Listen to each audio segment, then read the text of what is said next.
Bakit mas masaya ang maging empleyado kaysa entrepreneur? Una, sa oras.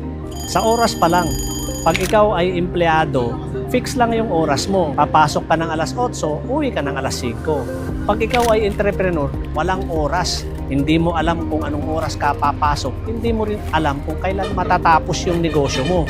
So wala kang oras. Pangalawa, responsibilidad. Yung responsibilidad mo bilang empleyado, kung ano yung task na ibinigay sa iyo ng boss mo, yun lang yung magiging responsibilidad mo.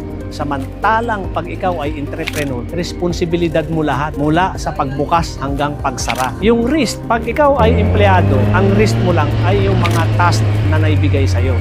Yun lang yung magiging risk mo. Samantalang pagka ikaw ay entrepreneur, risk mo yan.